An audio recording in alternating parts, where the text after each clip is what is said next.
Hello there! Welcome to The Ebon Hawk, a podcast discussing Star Wars news and Knights of the Old Republic. Today we'll discuss John Boyega's interview with the British GQ and continue our recap of KOTOR on Taris. Spoiler alert for Knights of the Old Republic and the Star Wars films and TV shows. This is where the fun begins. I thought we'd first get started with an interview that John Boyega did with the British GQ.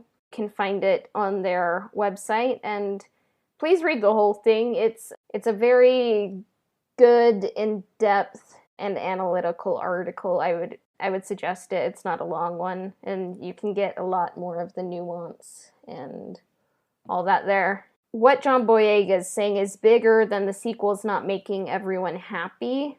This is someone not being treated equally due to the color of their skin, which, in definition, is racism, and he didn't intend, for this article to be a witch hunt, this person didn't do this person didn't do that, but it's kind of Boyega just saying, Hollywood as an institution and, studios as corporations, they're kind of just, not quite doing their part to facilitate a place for all kinds of people, not just white people. I think primarily, we want to summarize, some of the important points that we picked out of here, but for everybody that wants to take a look at the article, it's just on the GQ magazine website. Yeah, and, British GQ.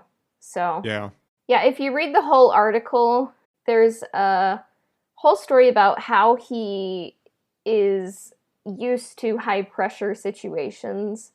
And he was once stranded at sea in Nigeria, and it was 8 years ago now.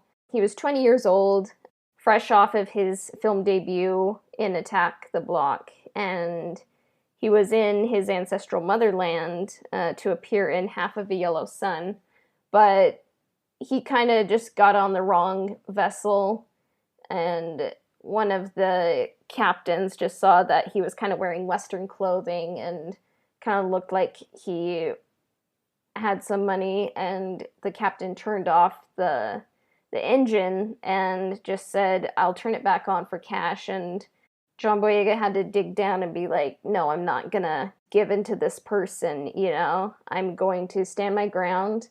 And it was a hard 15 minutes, but then there was a police boat that came and was able to help him, but he always kind of just remembers, that situation, and it's he had to choose, am I going to be brave, or am I going to, let this person walk over me? And he said, no, I'm going to be brave and stand up for myself and not do the easy thing. And I think, John Boyega, he does that. And at the Black Lives Matter protest in London on June 3rd, he gave a great speech, a 5-minute speech, where he condemned the barbaric deaths of George Floyd, Breonna Taylor, Sandra Bland, Stephen Lawrence, and Mark Dugan, and condemned the institutional racism. And you can find that speech online, and it's a good one. It's a powerful one. And he just was condemning their deaths because they were unarmed and they weren't resisting arrest. And when he's giving that speech, you can see that he's angry, but he's also tearful, and I would suggest listening to that. But there's a quote from it that Boyega said, and he said, "I need you guys to understand how painful this is. I need you to understand how painful it is to be reminded every day that your race means nothing. This isn't the case anymore. That is never the case anymore." And of course you can find that speech on YouTube. And looking back in time, if you remember the lead up to The Force Awakens, it just kind of seems like night and day. The article says, "And time to take in a physical transformation that in its own way is as dramatic as the philosophical shift he has clearly undergone in recent years. Mostly gone is the puppyish kinetic figure that many first met during the extended press jamboree of The Force Awakens." Back then, it's everyone was excited for Star Wars, and he was excited to be there, and he thought that it was going to go one way. He was told that he was going to be the lead, he was going to be the Jedi, and that's how The Force Awakens was marketed. But then that did not pan out, and now there's kind of more important things, than like space movies. And the article continues, he now possesses stillness and the gym-thickened build of a Depression-era heavyweight, and there is a high-decibel, pulpit-ready passion and ferocity to the way his sentences unfurl and crescendo with unblinking eye contact. His hair, too, grown out for the past 2 years and worn today in tightly plaited, swishing braids, is, it turns out, of almost Samsonian significance to him. And he says, when black men grow out their hair, it's a very powerful thing. Culturally, it stands for something. In fact, it was what Boyega saw as attempts to control his appearance that caused him to question his place in the sausage machine of big-ticket movie making. That made him wonder if there was actually room for someone who looked like him to exist in an industry generally built to white standards and white norms. Boyega says that he had some stylists who would cringe at certain clothes he would want to wear, and a hairdresser who had no experience working with black hair, but pretended that he did. And it was just kind of like, it would be kind of insulting, and you kind of just feel like you don't fit in. And he decided he didn't want to grin and bear it like a grateful competition winner. And during the Force Awakens press tour, he kind of went along with it. And he was genuinely and obviously happy to be a part of it. But his dad told him one thing: don't overpay with respect. You can pay respect, but sometimes you'll be overpaying and sell yourself short. And you kind of remember that in the lead up to The Force Awakens, where John Boyega's face was smaller on the Chinese posters, and elsewhere he was marketed as the lead. He was told he was going to be the lead, and he was going to be the Jedi, but then it was a bait and switch, and then he kind of just wasn't really given another story, as the sequels went on. And John Boyega says it's so difficult to maneuver.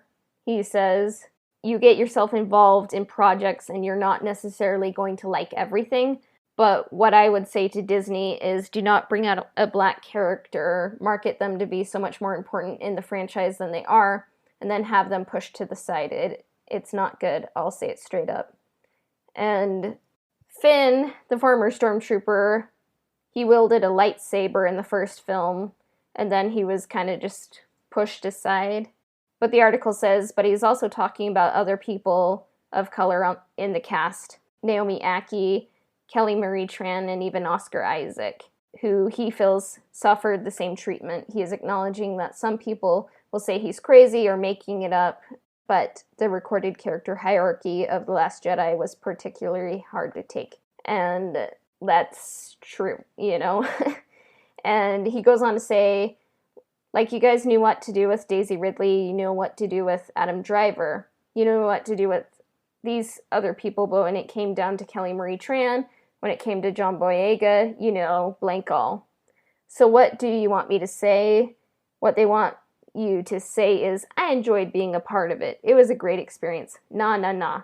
I'll take the deal when it's a great experience. They gave all the nuance to Adam Driver, all the nuance to Daisy Ridley. Let's be honest. Daisy knows this. Adam knows this. Everybody knows this. I'm not exposing anything. Boyega says, it was an amazing opportunity and a stepping stone in his career that has been a force for good in his life and his career, but he just wanted to express where he was coming from. He was able to buy his parents a house, and he's grateful for that, but he kind of wants to show his frustrations. There's this quote that is very powerful, and it kind of breaks your heart, and it says his primary motivation is to show the frustrations and difficulties of trying to operate within what can feel like a permanently rigged system. He is trying really to let you know what it feels like to have a boyhood dream ruptured by the toxic realities of the world. Because out of all of the cast of The Force Awakens when they were announced, he seemed like the most genuine and excited to be there, and it seemed like he had been the fan, He'd been a Star Wars fan his whole life, and out of all of the characters in the sequel trilogy, I think he kind of stood his own with the lightsaber, and I think he just was so excited to be there and could have like tackled being a Jedi no problem, but then he was just kind of made a janitor, you know? Towards the end, he says, "I'm the only cast member who had their own unique experience of that franchise based on their race," he says, holding my gaze. Let's just leave it like that. It makes you angry with a process like that. It makes you much more militant. It changes you because you realize I got given this opportunity, but I'm in an industry that wasn't even ready for me. Nobody else in the cast had people saying they were going to boycott the movie because they were in it. Nobody else had the uproar and death threats sent to their Instagram DMs and social media saying black this and black that and you shouldn't be a stormtrooper. Nobody else had that experience, but yet people are surprised that I'm this way. That's my frustration. So all in all, it's an excellent article. It's not him complaining or being a diva. I think it's a level-headed take, and I just hope that in the future the cast, like no matter what they look like or who they are just treated with respect by the studios and the audience, and that this doesn't happen again. And what he's saying is very important and just something very important to Star Wars going forward, I think. What did you think? And just to add, like, it's not just about, you know, Star Wars going forward, but I think it's just the productions in general moving forward that, you know, it's pretty, like, if this was said by somebody else, like, in representation of, say, like, John Boyega, for example, I think that, like, this would meant something, like, completely different. But this is, like, somebody who is experiencing, like, the firsthand, and you know, it did really mess with the sequel trilogy's success, is that their drive to market diversity, but they really had no intention to give each of these characters like a legitimate role. Like, it would have been better to cut out some of these roles and just stick with what they had going. Because I think out of all of the characters, I would say probably the character with the most potential in the sequel trilogy was Finn, because he would have been a stormtrooper, a force-sensitive stormtrooper who rebelled against the Empire, and that is a whole lot more interesting to think about, like, the potential and the possibilities, I think, than what we got. What we got was just a janitor who was always chasing after Rey, you know, and just a mixing pot of a bunch of roles that didn't really know where their place was. All in all, I think Lucasfilm, Disney, and Hollywood, and a lot of the world can do better. They preach like they know better, so they should know better, you know? So anyways, please give the article a read, and we wish John Boyega all the best in his career moving forward. Let's take a quick break, and then let's change some gears to our next topic.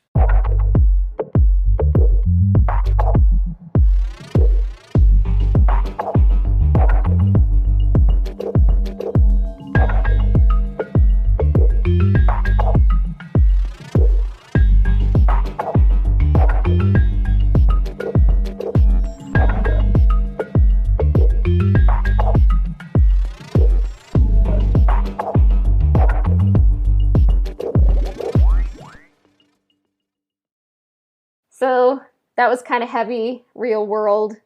So now we are talking about sewers. But while I was kind of replaying the Tarisian levels in Knights of the Old Republic, I had a realization. Taris is probably the most real part of KOTOR. And that's kind of like the fun thing about sci-fi, is you can talk about some real world issues kind of in a foreign setting, so they're not as heavy. And you spend a significant section of the game in Taris, and Taris has a lot of problems that I kind of didn't quite get, or it didn't register with me when I first played through it, like in 2003. It deals with plagues, it deals with discrimination, it deals with people kind of being pushed to one area, you know? You have upper, lower, and undercity. And within Taris, you start at the upper, then you go to the lower, then under, and then go back up to lower and then upper. It's like you descend and you ascend. And that really reminded me of the Divine Comedy, where Dante goes down to hell, then to purgatory and heaven. Also, of the film, the silent film from 1927, Metropolis. And part of me was like wondering, like, did the person who wrote the Teresian levels, like, were they kind of just plagiarizing Metropolis at some points? Because it really reminded me of the people in the Undercity. They were looking for like a savior or a mediator to find the way to the promised land.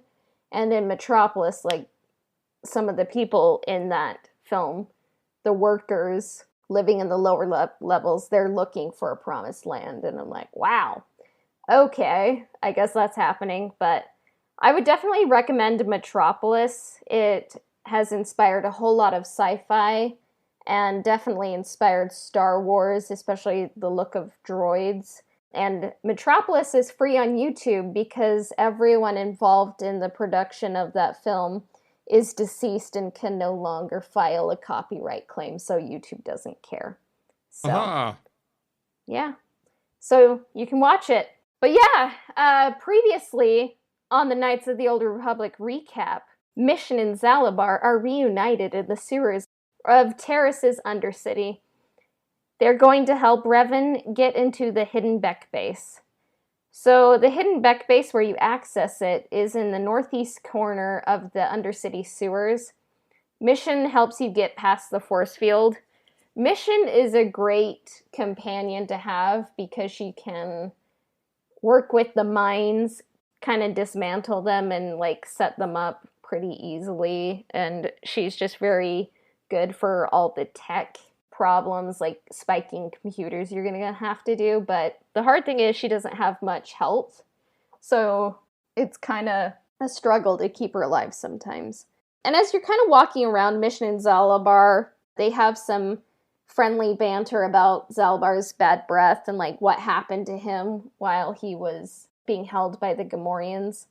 It kind of just makes the universe feel lived in, like they're best friends. And Big Z, he's not big to tell you about his past, and it seems like he hasn't really even told Mission that much. All she says is, like, there was some trouble on Kashyyyk. And then you kind of just learn that Mission is an orphan, but you're not meant to kind of figure out more than that because it's kind of like you kind of learn as you level up. But as you're kind of going through the sewers, you find a severed Beck arm. And you read the data pad, and it talks about a synthesized Rancor odor. So you can use it to attract the Rancor, which is kind of like a big, huge dog that the Hidden Becks use to guard their base. So it took me, I remember when I first played this, I'm like, what are you supposed to do? I can't outrun it, can't fight it, like, what? So I had to Google it and find out, and I kind of don't believe you if you say you didn't Google how to do this part, you know? But how I figured out how to do it back then is you kind of put into the pile of bodies, you put in some synthesized Rancor odor and a whole lot of mines, and you kind of let the Rancor find it, and it blows it up, and yeah. Some people say they outran it, but I don't believe them. Yeah, I outran it. Really? I have never done the Rancor scent strat. I have always just like every man for himself and ran right past the Rancor and let the rest of the party die while I shot it and threw grenades until it went down. Well, don't do a group project with Coden.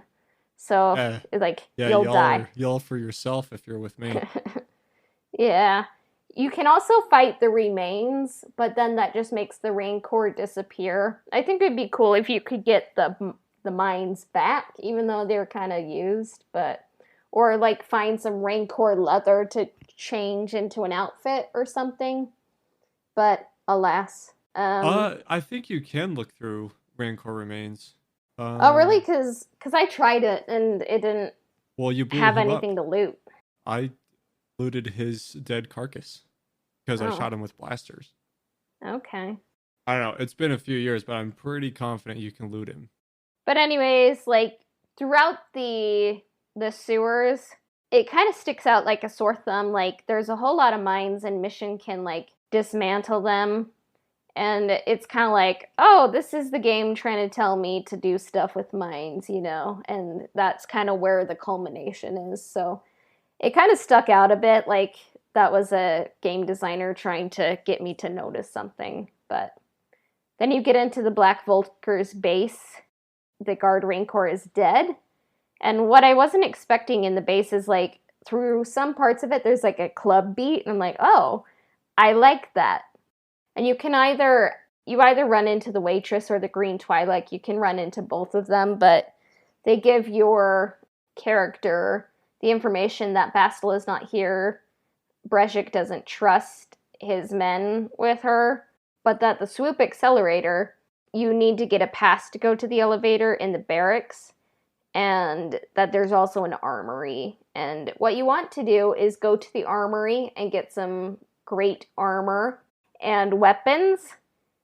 And you're also going to want to have missions slice into the computer nearby to slice the barracks to kind of overload the barracks room so like more of the people are dead, you know, because it's really hard to beat all of them. And you also want to deactivate the elevator turrets. So when you go to the barracks, you might have to fight a few people after you slice, but it's not that hard. And you get the pass to the elevator. You go down the elevator to the Black Vulker base swoop garage. And down in the garage, there's a workbench, and you can always upgrade melee armor, ranged, and lightsabers there. So it's a good thing to be aware of in the game because it can definitely help you upgrade some weapons and all that. Then you go through the lackeys and you get the prototype swoop accelerator, and then you end up getting back to the Hidden Beck base and they decide Revan will race. And then in our next episode, maybe a couple episodes of our grand recap, there is the swoop race and getting off Taris. So, yeah. They missed an opportunity for Revan to be like, now this is pod racing. Yeah, don't hire me because I'll definitely throw that in there. Yeah. Well, hire me and I'll put it in there and not feel guilty. So, let's take a quick break and we will discuss our final topic.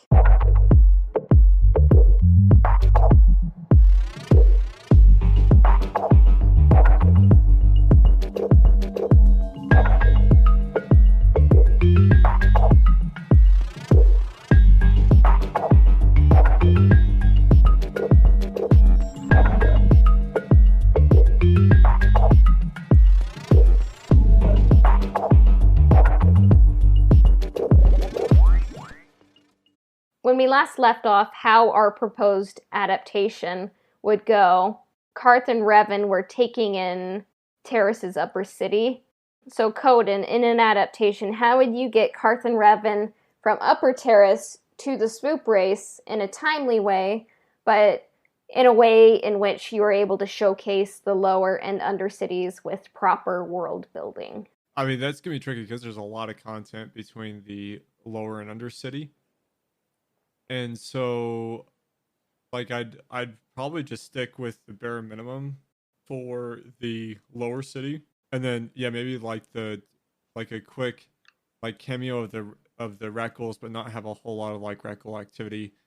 And then the Rancor, of course, would probably be in the adaptation.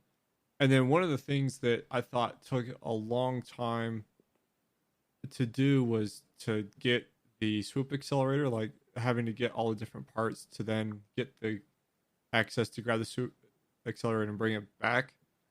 I'd have to find a way to shorten that down because I think in a film sense, there's just way too much going on to kind of make that entertaining, I think. and Yeah. then I'd cap it off with the swoop race. Yeah. I don't think that an adaptation, it would necessarily all have to be real time. Like maybe it could be like there was a few days or longer than like real time. But a lot of Star Wars films, they use real time, and sometimes it makes the film seem longer. But how I would handle an adaptation is Karth and Revan are disguised. They go down to the lower city, and then maybe they see a gang war going on between the Hidden Becks and the Black Vulkars, or like Mission and her gang are being kind of harassed by Sith patrols, and then Karth and Revan are like, we're not going to let this stand. We're on your side, you know? And then at the end, they say, we're kind of looking for Bastila Shan, a Republic fighter whose pod either went down into the Undercity or the lower city. And then maybe Mission could say, hey, I'm grateful for you helping out my gang. The Hidden Becks have Big Z, Zalbar, in the sewer in the Undercity. Would you be able to help me get my friend? And would you be able to help me get my friend? And I'll help you get that swoop accelerator in the same place, because Bastila is the prize in that race, and we can help each other make what we both want happen, you know? And then maybe in the Undercity, you kind of just get the vibe that it's kind of like, ooh, this is kind of a creepy subway stop, you know? Like, and maybe like you see a bit of Javar's Cantina, probably more because I love the music and the vibe there. And then maybe you go to the Undercity, but maybe that it feels empty, and maybe like there's just one person left who said they went to the promised land, and you're like, okay, sounds good, you know? And maybe you see a couple Rakghouls in the distance, but it's kind of more like they're just like random creatures, and you're like, what the heck, you know? And then they find the swoop accelerator in the other city, and then they're like, okay, we'll go to this race. And I'm fine with like Karth, you know, Karth or Revan driving in the race. And because I don't know, I think it makes more sense for Karth to have something to do, and he's a pilot. Like maybe he has a really good time, but then the swoop accelerator kind of like reacts, and then like he kind of gets thrown off and like maybe gets unconscious, and then Revan has to finish it. But we can talk more about the race and everything after, maybe in a future episode. So that's what I would do. I think Taris just has a lot that it packs in, and so to kind of fit it in a really like neat and upbeat package, I think would be really tricky for the Taris segment. I think like you want to spend some time on Taris, so you kind of learn the characters and like kind of get a feel for the Old Republic era, but you don't want to feel like you're kind of just stuck in place. Because I think like at the 45-minute mark of A New Hope is when Han Solo makes his first appearance. So I would be fine if like Bastila made her appearance 45 minutes in. You don't want it to be too long before like it's kind of like we're just doing side quests on Taris, you know? But you don't want it to feel like just like too quick. So I think A New Hope also had what it had going for it, where it was telling two stories at the same time. It was showing Leia's perspective, and then it was going back to Tatooine for the droids and Luke. And so because the droids kind of link those two stories. Yeah, they could help like mix up the story of Taris with jump into a little bit of Bastila perspective. So that the viewer can meet Bastila, and then have the two parties link up later. Yeah, because I'm fine maybe showing her a bit in the beginning, kind of how like you see Leia, but then maybe like let her first appearance be like kind of kicking butt, getting out, you know? I mean, we'll definitely talk about that more in the future, but yeah, it's kind of an interesting path to walk, because I feel like you don't want too much Taris, but then you need to have some Taris to like show who these people are. So it's an interesting dance, I think. So, but I'm fine with us kind of switching things up, kind of streamlining things, making it an entertaining movie. And in the future, I have some interesting ideas that maybe some people will not like, or that maybe some viewers won't necessarily agree with. But I think that's the fun thing about kind of figuring out how an adaptation would work, because you can't like just make it exactly like the game. You kind of, but I do believe you can keep most of the story, but make a fun movie. So I mean, like one it'll be example would interesting. be like telling the story of the Undercity, but in Basila's perspective. So like you don't cover a lot of what happens in the Undercity with Karth and Revan, but you are with Basila, so you're still getting like the perspective and the happenings of that area, but there isn't a lot of important things going on with Revan and Karth, other than maybe a couple key points, and so like you can learn more about it when there's like a scene of Basila in custody, and Yeah. then yeah, just kind of approach it that way. I don't know. We're curious to hear how you guys would want it to be done. Thank you for listening to the Ebon Hawk. You can find us on Instagram at Ebon Hawk Podcast. You can find our podcast on Spotify, Apple Podcasts, and the Google Podcasts, as well as everywhere else that Anchor podcasts are distributed. Subscriptions, reviews, and shares help us out a lot, so be sure to do that and tell your friends. Our email to send us your questions and just business inquiries, if there are any, is ebonhawkpodcast@gmail.com. And then you can find me if you want to talk to me live at twitch.tv/Codenbon, and I tweet out when I go live, so just keep an eye on my Twitter for that, as well as I do kind of poke around a little bit on Instagram, so you can find me there just at the same handle. And our intro and outro themes were composed by Alistair Shorman, and he can be found at alistairsounds.wixsite.com/alistairsounds.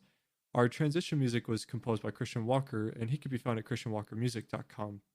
This has been the Ebon Hawk Podcast. May the force be with you. We'll be back soon. Bye for now.